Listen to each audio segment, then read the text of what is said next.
ముసలోడిగా కుర్రోడు అనాలా? ఒక మాట అన్నట్టు, తండ్రి వయస్సు ఉన్నటువంటి వ్యక్తిని ముసలోడు అంటాడా? ఇప్పుడు తండ్రి వయసు ఉంది కాబట్టి ముసలోడు అన్నారు. నా తండ్రి వయసు ఉంటే నేను ముసలోడు అన్ను. లేదు, జగన్మోహన్ రెడ్డి గారి తండ్రి వయసు ఉంటే ఏంటి 70 సంవత్సరాలు ముసలోడుగా కుర్రోడా? ఎందుకు అంత కోపం వచ్చింది నాకు అర్థం కాలేదు. ఏమయ్యా లోకేష్ బాబు, ఎందుకు అవసరం అంత బాధేసింది నీకు? ముసలోడిని అంత బాధ వచ్చింది అసలు నాకు అర్థం కాలేదయ్యా. నువ్వు అనొచ్చా ముసలోడని? మీ నాన్నని ఒక్కసారి గుర్తు తెచ్చుకోమని మనవి చేస్తున్నా.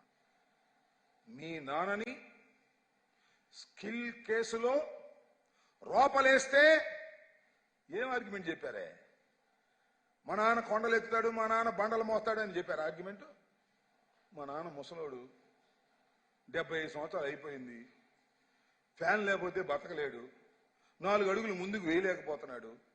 ఇంకా కొన్ని రోజులు ఇలాగే జైల్లో ఉంటే మా నాన్న ఏమైపోతాడో తెలియదు, ఏ వార్త వినాలో తెలియదు.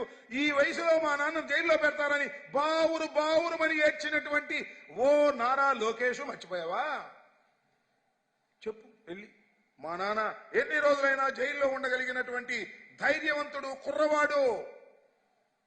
ఫ్యాన్ లేకపోయినా ఉంటాడు, ఏసీ లేకపోయినా ఉంటాడు, జైల్లో 50 రోజులు కాదు, 40 రోజులు కాదు, 90 రోజులు పెట్టినా ఉంటాడు అని చెప్పగలవా? జైల్లో పెడితేనేమో మీ నాన్న ముసలోడా? ఆరోగ్యం బాగోలేదా? గుండె వీకా? బయటకు వస్తేనేమో మా నాన్న గుండె ధైర్యం గలవాడు, మా నాన్న కుర్రోడు, మా నాన్న కొండలెక్కగలడు, బండలు మోయగలడు అని చెప్తావు.